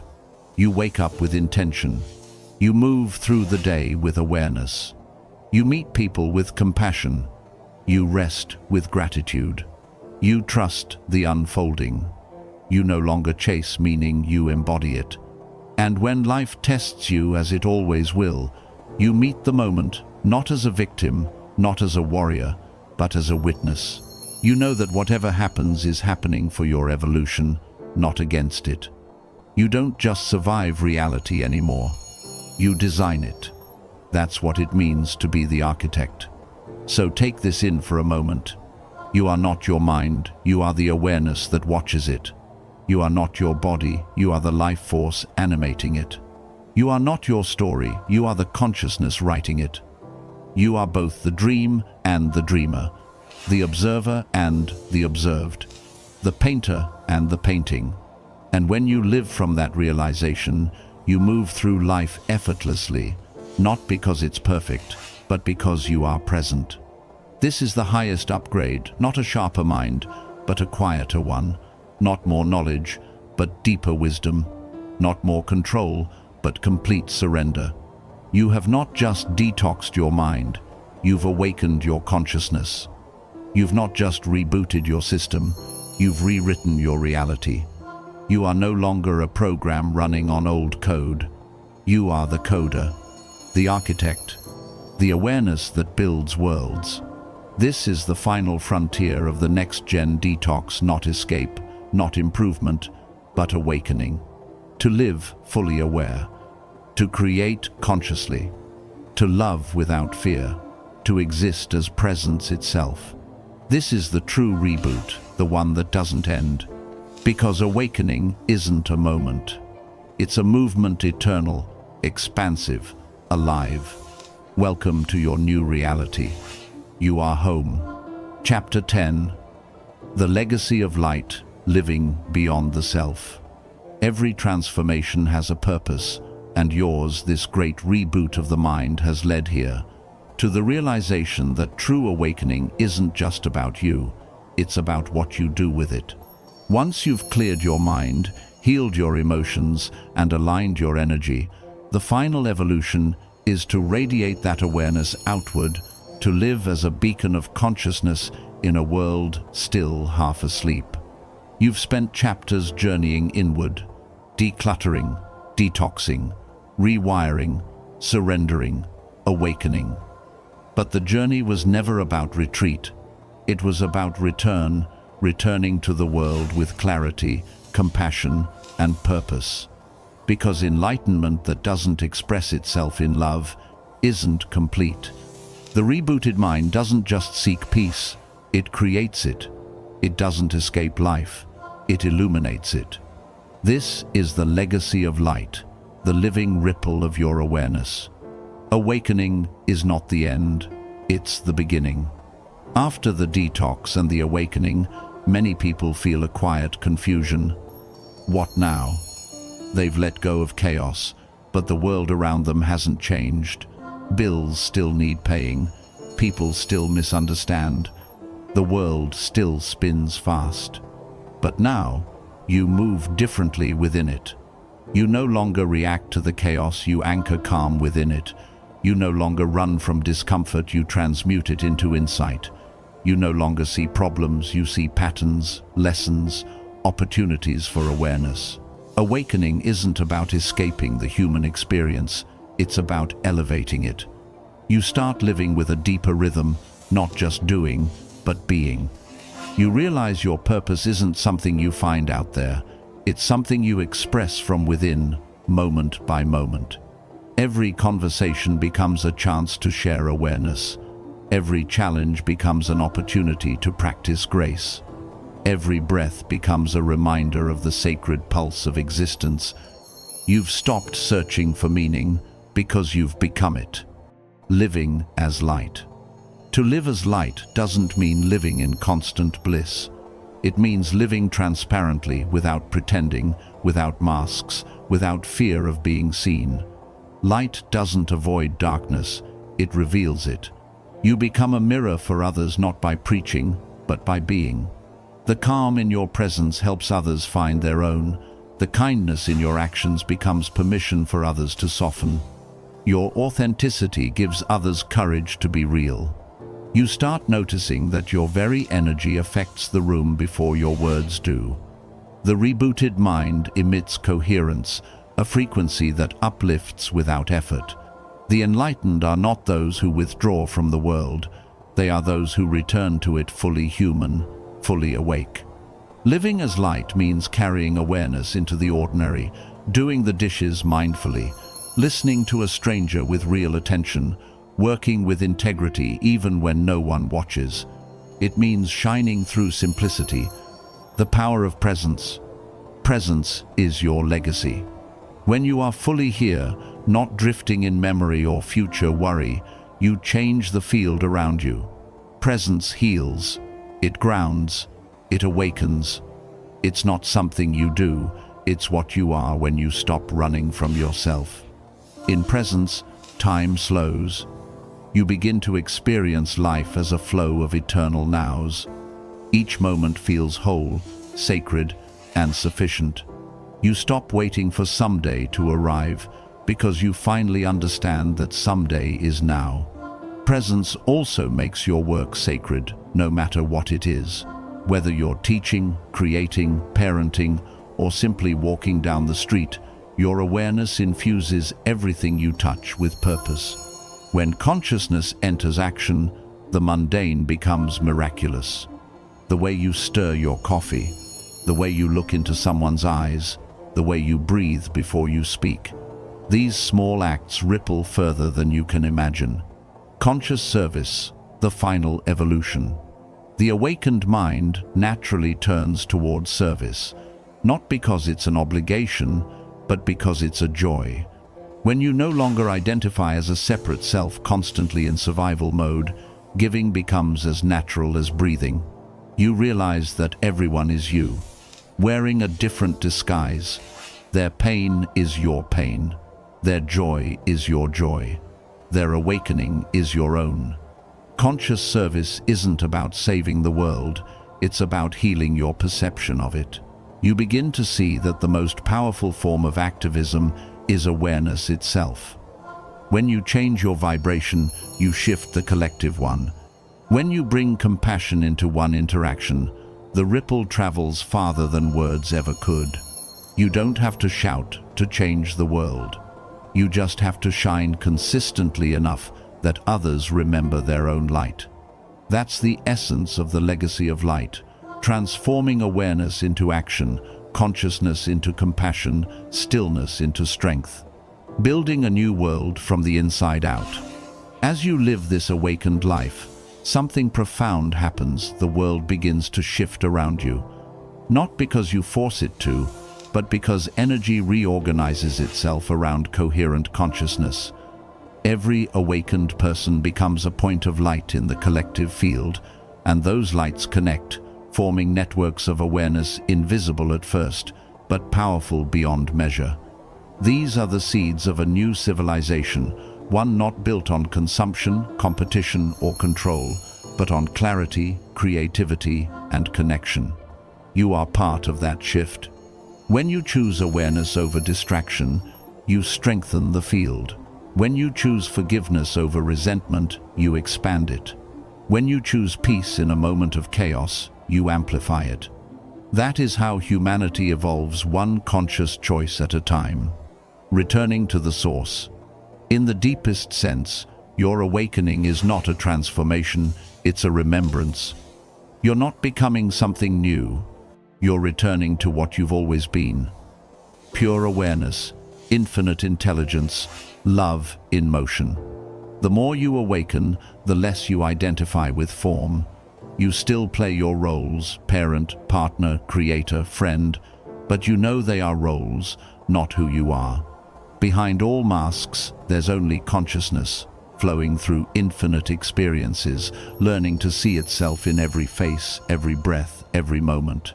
This realization doesn't make you detached, it makes you deeply alive. You no longer need to escape the world to find peace because you've found it within the world. When you truly see life as yourself, compassion becomes instinctive. You don't have to try to love you can't help but love. You don't have to forgive, there's nothing left to hold. You don't have to search for purpose, living is the purpose. The eternal expansion. Even as you settle into peace, the universe keeps moving. Consciousness keeps expanding. There is no final enlightenment, only deeper layers of it. Awakening is a spiral, not a straight line. You'll revisit old patterns, but from higher awareness. You'll face new challenges, but with deeper grace. You'll evolve endlessly, not out of lack, but out of curiosity. Each cycle of growth feels familiar, yet brand new. You'll outgrow who you were again and again, not because something was wrong, but because expansion is your nature. You are the infinite unfolding of life, experiencing itself through the lens of human awareness. The light you leave behind. Your true legacy is not the things you build, the money you earn, or even the recognition you receive. It's the energy you leave behind. People won't always remember what you said or did, but they will remember how they felt in your presence. Did they feel safe, seen, inspired, awake? That is the mark of a rebooted mind, not perfection, but presence. Long after you've left a room, your energy lingers like sunlight after dawn, quiet, warm, and real. That's the light you leave behind. That's immortality, not the continuation of ego, but the continuation of impact. The circle completes. You began this journey tangled in noise, seeking peace. Now, you are peace itself, and you shine it wherever you go. You don't need to prove, preach, or perform anymore.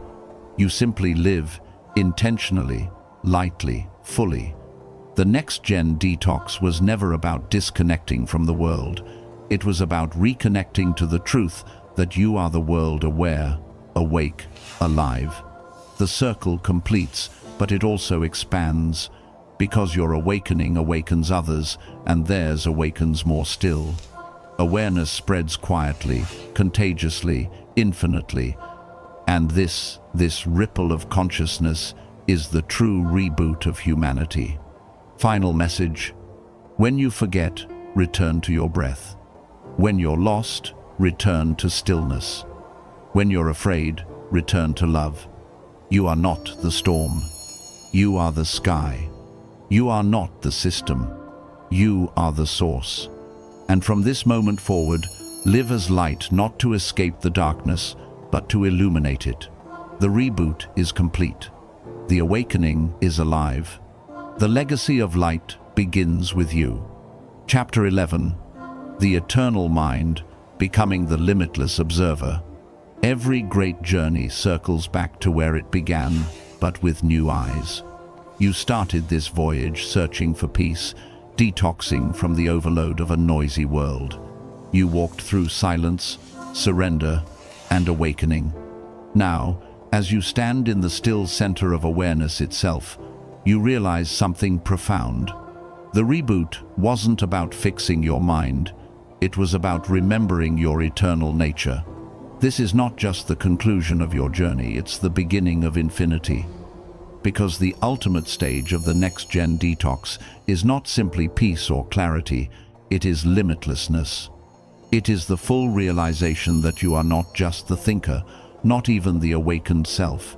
You are the timeless consciousness in which all experience rises and fades like waves upon an infinite sea. The illusion of separation. The mind loves categories self and other, past and future, success and failure. It thrives on contrast because it defines itself through difference. But awakening reveals something extraordinary. These divisions are imagined. When the veil of thought begins to thin, you start to sense the profound unity behind it all. The tree outside isn't separate from your breath. The sunlight that touches your skin is the same energy that fuels your heartbeat. The stranger walking past isn't someone else, they are consciousness, expressing itself through another form. The illusion of separation dissolves, and what remains is oneness. Not as a concept, but as direct knowing, a quiet, electric recognition that everything is one infinite field of awareness, playing infinite roles. You are not in the universe is in you. When you see this clearly, fear disappears. There's nothing left to defend, nothing to lose. Life no longer feels like something you must survive. It feels like something you are continuously creating, exploring, and loving. The mind as a tool, not a master. In the earlier chapters, we talked about detoxing the mind, rewiring it, and upgrading its patterns. But at this level, you transcend even that. You begin to see that the mind was never an enemy. It was a tool that you simply misunderstood. The untrained mind is like a storm, loud, reactive, and restless. But the awakened mind becomes a mirror still, clear, reflective. It serves awareness instead of overshadowing it. When you live as the observer, the mind continues to think, but you no longer mistake those thoughts for who you are. You can watch emotions rise and fall without drowning in them. You can experience desires and fears without clinging or resisting. You move from being in the movie to being the screen on which the movie plays. This is the ultimate liberation, not the end of thought, but freedom from identification with thought. You can now use the mind consciously, like a musician plays an instrument. You direct it when needed, rest it when not. You create ideas without being possessed by them. You plan, analyze, and dream, but none of it owns you anymore. The eternal mind is mastery, not through control, but through awareness. The dance between form and formless. Every spiritual teaching points here, eventually the paradox of being both human and infinite, form and formless, temporary and eternal. You are awareness having a human experience. You are the infinite ocean expressing itself as a single wave. The wave rises, dances, and dissolves, yet the ocean remains untouched. This realization doesn't make you indifferent to life. In fact, it deepens your love for it. You start to cherish every experience because you know it's fleeting. You see beauty in impermanence because you sense the eternity behind it. You cry without resistance. You laugh without restraint. You love without fear. Because you finally understand that nothing is ever truly lost, it merely changes form. The death of one moment is the birth of another. The ending of one story is the beginning of a new chapter in consciousness. Everything is happening for awareness to know itself more deeply. The quantum of consciousness. Modern science is catching up to what ancient mystics have always known. Consciousness is the fundamental field from which all matter arises. At the quantum level, Reality behaves according to observation. Particles exist as probabilities until they are witnessed. You are that witness. You are not observing the universe. You are collapsing it into being through awareness. Every moment you look, reality reorganizes itself around your attention. That's why your thoughts, beliefs, and emotions carry creative power. They are energetic instructions to the fabric of existence. This understanding turns life into art. You are no longer a character trapped in the play. You are the playwright, the director, and the audience all at once. Every scene is a chance to shape reality with intention, and every experience is feedback from the universe, consciousness talking to itself. The eternal mind is not just peaceful, it's participatory. It co-creates reality through focus, vibration, and love. Dissolving time, living in the now. The deeper you rest in consciousness, the more you realize that time itself is an illusion, a mental construct used to organize experience. The eternal mind lives outside of time, in the ever-present now. The past is memory. The future is imagination. Both exist only as thoughts in this very moment. When you live as the eternal mind, you don't deny the flow of time. You simply stop being ruled by it. You stop waiting for happiness because you understand it can only exist here. You stop rushing because there's nowhere else to be. In presence, every second stretches into eternity. The smallest details, the movement of light on a wall, the sound of your own breathing become gateways into infinity. You no longer use the present moment to get somewhere. The present is the somewhere. And that's where true freedom lives. The silence beyond thought. At the core of the eternal mind is silence, not the absence of sound, but the stillness that holds all sound. This silence isn't something you create. It's something you return to. Every time you meditate, pause, or simply become aware of awareness itself, you touch that silence. It's vast, unchanging, alive. From it, all thoughts arise and dissolve, yet it itself never moves. This is who you truly are, not your personality, not your history, but the silent witness of all of it. When you abide in this awareness long enough, a profound peace fills you, not because life becomes perfect, but because you see that perfection was never missing. Everything that ever happened was part of consciousness, exploring its own infinite potential. In that realization, suffering dissolves. Not because pain disappears, but because identification with it does. You no longer say, "I am suffering." You say, "Suffering is being experienced in awareness." And that subtle shift turns agony into alchemy, returning to the world as infinity in motion. Eventually, you re-enter the world not as a seeker, not as a survivor, but as the embodiment of stillness in motion. You work, create, love, and live, but you do it with a different center. You may still face challenges, but you meet them from spaciousness, not struggle. You still engage with people, but from compassion, not judgment. You still build and dream, but without attachment. You've become the still point in the turning world, the eye of the storm that moves yet remains unmoved. The eternal mind, experiencing itself through human form. Your presence becomes medicine for those around you, for the spaces you enter, for the very energy of the planet. You radiate peace without trying. You inspire transformation without teaching. You lead without leading, simply by being. That is the quiet power of the awakened human infinite awareness, moving gently through a finite form. Death and the continuum of consciousness. As the illusion of separation dissolves, so too does the fear of death. You no longer see death as an end, you see it as transition, a shift in frequency. The body is a temporary expression, like a wave returning to the sea. The consciousness behind it, you never dies. You've died thousands of times already in every ending, every loss, every transformation.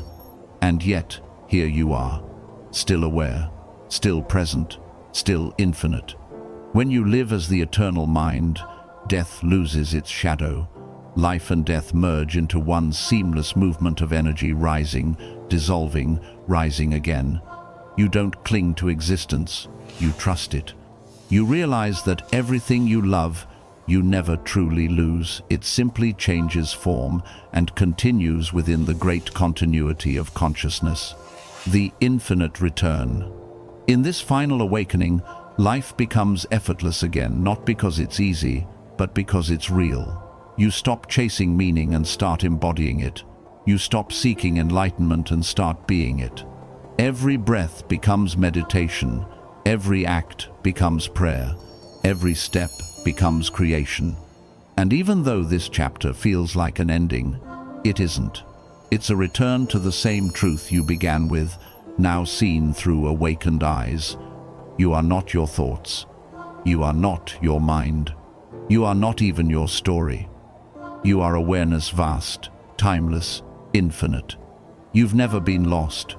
You've only been remembering. The final integration.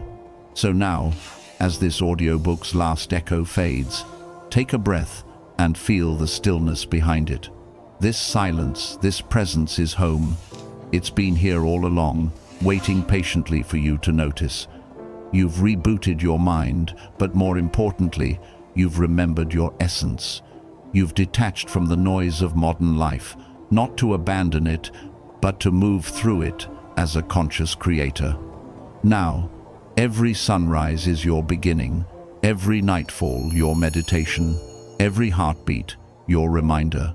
You are infinity experiencing itself, moment by moment. Live lightly, love deeply, create consciously, and when you forget, simply return. Return to breath, return to stillness, return to awareness, because the eternal mind never ends. It only expands. And as it expands through you, you become what you were always meant to be. Not a person seeking peace, but peace itself, expressing as a person. That is the true reboot. That is the infinite awakening. That is you. Chapter 12. The return of the Creator, living as conscious infinity. You've traveled through every layer of the mind, from chaos to clarity, from distraction to awakening, from limitation to infinity. You've detoxed the noise, rewired your thoughts, opened your heart, and remembered your essence. But now, something even greater emerges, the full integration of it all. This is not a story about escaping the world. This is a story about embodying consciousness within it. Welcome to the return of the Creator, the final, infinite chapter. Here, you no longer see yourself as a seeker, a student, or even a healer. You recognize what you've always been, a conscious creator, a co-architect of existence itself. You are the meeting point between spirit and matter, the breath between thought and manifestation, the stillness that moves worlds. This is where spirituality and creation merge, where awareness becomes art. The Creator's realization. When you awaken, you realize that creation was never separate from consciousness. The world around you, your relationships, your career, your experiences, are all expressions of your internal vibration. Every emotion you emit, every thought you nurture, is a brushstroke on the canvas of reality. The Creator's power isn't in control, it's in coherence. The ego tries to force reality.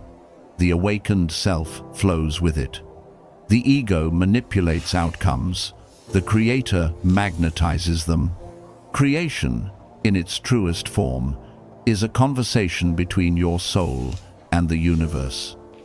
You send a frequency through your thoughts and emotions, and life responds with matching forms.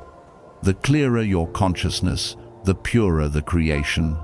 When you live as the Creator, you stop trying to manifest from desperation. I need this to be happy. Instead, you create from alignment. I am already whole, and from that wholeness, I express beauty. You realize that manifestation isn't about attracting more things, it's about expressing more truth. The alchemy of intention. At this stage of evolution, every thought, every word, every vibration carries creative force. Intention becomes your most powerful tool because it is consciousness directing energy with clarity. An unfocused mind scatters power. A clear mind channels it. That's why your awareness, not your effort, is your true creative currency. You no longer create by struggle or willpower. You create by alignment and attention. When you set an intention now, it isn't a wish. It's a declaration of frequency. You say, "I choose peace," and the universe begins rearranging chaos into calm. "I am love," and people start responding to the vibration of your open heart. "I am abundance," and opportunities emerge that match your energy of sufficiency. But this process isn't about words, it's about embodiment. The universe doesn't respond to what you say, it responds to what you are. To create consciously is to become the frequency of what you desire, to radiate it so fully that the external world simply has no choice but to reflect it. The three forces of creation. All conscious creation flows through three forces: awareness, energy, and expression. When these harmonize, reality transforms effortlessly. 1. Awareness. The observer. This is the silent space within you, the unchanging consciousness that witnesses all things. It's where creation begins. Before a thought arises, before an action occurs, awareness holds the potential for it. When you rest in awareness, you access infinite creative intelligence. Ideas appear without effort. Insight flows without thought. You don't chase answers, you receive them. 2. Energy. The vibration. Energy is the language of creation. Emotion, energy in motion, is the bridge between thought and form. When your emotions are coherent, your signal is clear. When they are fragmented, your creations are chaotic. The key is emotional alignment, feeling now what you want to experience later. Gratitude, joy, love, these are not just pleasant states, they are creative frequencies that shape reality. 3. Expression. The manifestation. Expression is awareness in motion. It's when the unseen becomes seen through your words, your art, your work, your relationships. Expression is sacred. Every sentence you speak, every decision you make, is an act of creation. Together, these three forces, awareness, energy, and expression, form the trinity of the Creator. When aligned, they turn thought into reality with effortless precision. The sacred responsibility of creation. With great awareness comes great responsibility. As you awaken to your creative power, you realize that every choice echoes. You can no longer create unconsciously without feeling its ripple. Gossip feels like pollution. Anger feels heavy in the body. Dishonesty feels like static in the mind. The awakened creator doesn't suppress emotion, but channels it wisely. You learn to release energy through creativity, not chaos. You use your words to heal, your actions to elevate, your presence to inspire. This is not about perfection, it's about awareness. You'll still feel human emotions, frustration, fear, doubt, but you'll handle them differently. You'll transmute them into higher energy. Fear becomes clarity. Pain becomes art. Stillness becomes inspiration. The Creator doesn't escape contrast, they alchemize it, living in quantum flow. At this stage, synchronicity becomes your new normal. The right people appear at the right time. Solutions arrive before problems fully form. Life begins to feel like an intelligent dance, a co-creation between you and existence itself. This is not coincidence, it's coherence. You've aligned your personal field with the field of consciousness itself, what mystics call source, spirit, or the quantum field. In this state, effort feels outdated. You no longer chase opportunities, you magnetize them. You don't hustle to make life happen. Life happens through you. When you act from inspiration, not obligation. You move because energy moves you, not because the mind demands it. You begin to experience a profound truth. Doing flows from being. The creator doesn't chase the current, they become it. Relationships in the creator state. Relationships now evolve from dependency to co-creation. You no longer seek others to complete you. You collaborate with them to expand you. Every connection becomes sacred, a mirror for evolution. You attract people who match your new vibration, grounded, kind, aware. You also release those who cannot meet you where you are, without resentment. Love becomes unconditional, not because you lower your boundaries, but because you've transcended them. You see that every relationship, even the challenging ones, serves your awakening. Some people come to awaken your heart, others come to awaken your strength, all come to expand your consciousness. In the creator state, love is no longer something you fall into, it's something you rise through, creating a new earth. When enough individuals awaken to their creator consciousness, the collective reality begins to shift. Society, culture, and technology start reflecting a new frequency, one built on awareness instead of fear, connection instead of control. You begin to see that personal healing is planetary healing.